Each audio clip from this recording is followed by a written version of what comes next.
पंजाब पर जो सुधांशु ने सवाल पूछा, पंजाब पर आप क्या कहना चाहते हैं? वो कह रहे जनता भुगत रही है, वहां पे हम कानून व्यवस्था देख रहे हैं, वहां पे बुलेट प्रूफ जैकेट्स की, बुलेट प्रूफ गाड़ियों की डिमांड बेहद बढ़ गई है। कि पंजाब में हमने वो आतंकवाद वाला काल देखा है, क्या आपको लगता नहीं है कि बहुत सेंसिटिव स्टेट है, आपकी जिम्मेदारी बड़ी है? Punjab is a very sensitive state. देखिए ऐसा है कि देखिए अमीश जी, ऐसा है कि 3 बार से दिल्ली में जनता हमें जिता रही है और मामूली बहुमत से नहीं, 90% सीट जीत के हम लोग दिल्ली में आ रहे हैं। केजरीवाल जी की सरकार 67 सीट 62 सीट लेके आ रही है। और जहां तक पंजाब का प्रश्न है, प्रचंड बहुमत से भगवंत मान जी की वहां पर सरकार बनी और भगवंत मान जी की सरकार ने पिछले 7 महीने में अनुकरणीय काम करके दिखाया है। 51 लाख परिवारों का 0 बिजली का बिल पंजाब के अंदर आया है। पंजाब के अंदर टीचर्स को परमानेंट किया गया है। पंजाब के अंदर टीचर्स की और पुलिस वालों की भर्ती निकाली गई है। वहां पर ड्रग्स पकड़ी जा रही है। वहां पर जो कानून व्यवस्था की स्थिति है उसको लगातार उसमें सुधार करने का प्रयास हमारी सरकार, भगवंत मान जी की सरकार वहां पर कर रही है। इसलिए ये झूठा एक आरोप लगा के और हिट एंड रन की पॉलिटिक्स करना वो आपके लिए मैं कह रहा हूं ठीक नहीं है। बताइए और जो काम दिल्ली और पंजाब में हमने किया, गुजरात में उसी के कारण हिंदू नेता की हत्या हुई, वही गारंटी के कारण। अरे भाई मैं आपको बताऊं कितनी हत्याएं हुई उत्तर प्रदेश के अंदर। अमीश देवगन जी, थाने में एक गैंग रेप पीड़िता जाती है, थानेदार उसके साथ बलात्कार करता है, पुलिस वाले पहुंच के चंदौली में एक बेटी को पीट पीट के मार देते हैं। आप कानून व्यवस्था की बात करेंगे, उत्तर प्रदेश के अखबार उठाकर देख लीजिए। अमीश देवगन जी 6 साल 10 साल 12 साल की बच्चियों के साथ बार बार बलात्कार और हत्या की घटनाएं हो रही हैं। कानून व्यवस्था, तो आप कानून व्यवस्था की बात, यही बगल नोएडा चले जाइए। सुधांशु त्रिवेदी, देखिए थाने में गैंग रेप की पीड़िता के साथ रेप करता है दरोगा। सुनिए अमीश जी, अभी हम 7 महीने पहले यूपी का चुनाव जीते और सारे विश्लेषकों ने बोला कि हमारी दोबारा प्रचंड जीत का आधार योगी जी के नेतृत्व में कानून व्यवस्था की शानदार स्थिति थी और इसीलिए इनकी लगभग सारी सीटों में जमानत जब्त हो गई। यह तो यथार्थ है। और जो कुछ वहां हुआ, सिद्धू मूसेवाला की हत्या करने वालों ने यह कबूला कि आपकी सरकार ने सिक्योरिटी विड्रॉ करके अखबार में क्यों छपवाया? भाई ये गोपनीय चीजें होती हैं, किसको सुरक्षा दी गई, किसकी सुरक्षा हटाई गई, किसकी सुरक्षा कम की गई। और उसने कहा कि उसके बाद ही उसने प्लानिंग की कि अब इनकी सुरक्षा कम कर ली गई है और अब इनको मारा जा सकता है।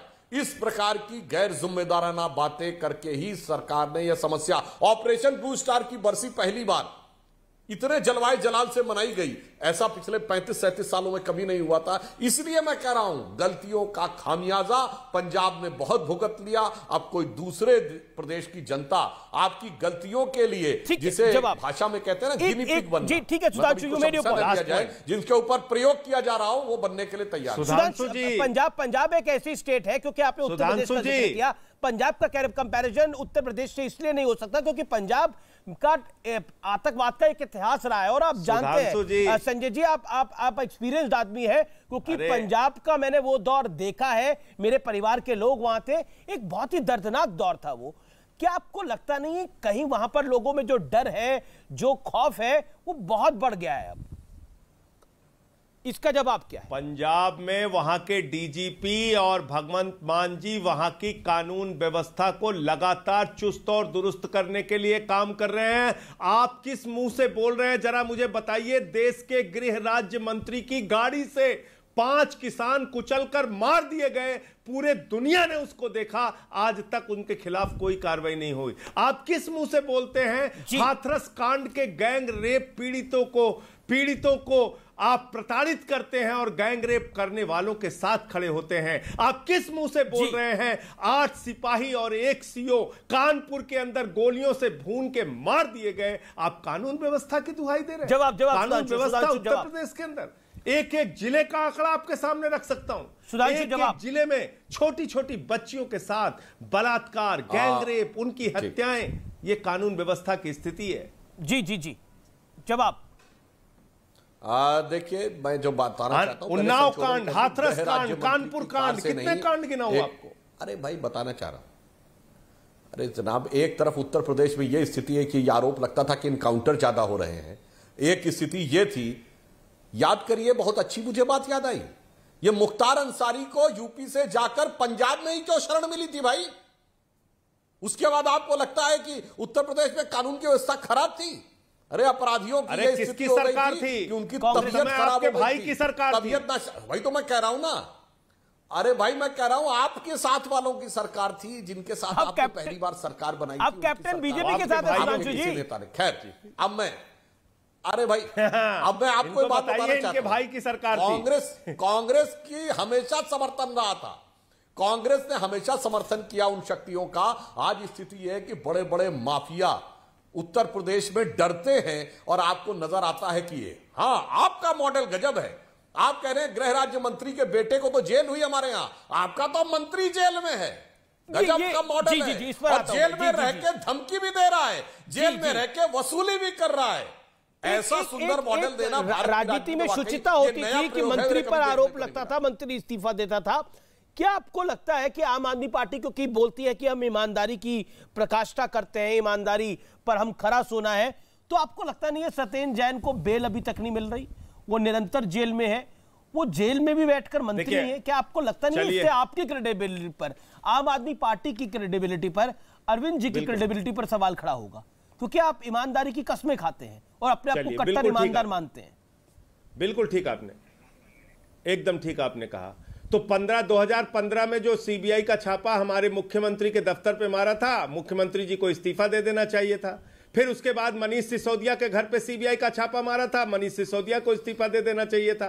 फिर उसके बाद सत्येंद्र जैन के घर पे सीबीआई का छापा मारा था, फिर सत्येंद्र जैन को इस्तीफा दे देना चाहिए था। फिर 42 विधायकों पे फर्जी मुकदमे लिखे थे, सबको इस्तीफा दे देना चाहिए था। फिर हमारे कैलाश गहलोत के ऊपर आईटी का छापा मारा था, उनको इस्तीफा दे देना चाहिए था। फिर 400 फाइलों की सुंगलू कमेटी की जांच कराई थी, पूरी सरकार को इस्तीफा दे देना चाहिए था। अरे यही तो आप मना रहे हैं, आपके दिल की इच्छा छुपी हुई तो यही है कि एक आम आदमी के घरों से आखिरी दौर है, आखिरी दौर है, आखिरी दौर है, आखिरी दौर है। 10 सेकंड सुधांशु त्रिवेदी, 10 सेकंड, ये लोग राजनीति की सत्ता में आ गए, यही तो बर्दाश्त नहीं कर पा रहे। वो कहते हैं आप जो चाहते हैं वो हम होने नहीं देंगे, वो कहते हैं कि जो आप चाहते हैं वो हम होने नहीं देंगे और अपने लोगों को खोने नहीं देंगे। अमीश जी, जो इन्होंने बोला वो हमारा नहीं, 2013-14 का राजनीति में आने से पहले के केजरीवाल जी के बयान देख लीजिए। आपका यह कहना था कि आरोप लगते इस्तीफा देना चाहिए, इसकी जांच नहीं होनी चाहिए, जांच बाद में होनी चाहिए। और अब आपके बयान को देख के मुझे वो पंक्ति याद आ रही है, देख तेरे संसार की हालत क्या हो गई भगवान, कितना बदल गया इंसान, कितना बदल गया इंसान। Okay, 5 second Sanjay Singh, 5 second. देखो ऐ दीवानो ऐसा काम ना करो, राम का नाम बदनाम ना करो, और राम राम जपना, पराया माल अपना। ये काम भारतीय जनता कौन पराया माल अपना कह रहा है, कौन चाहिए, ये जनता तय करे। फिलहाल आर पार में इतना ही, लेकिन तैयार है, देश नहीं झुकने देंगे।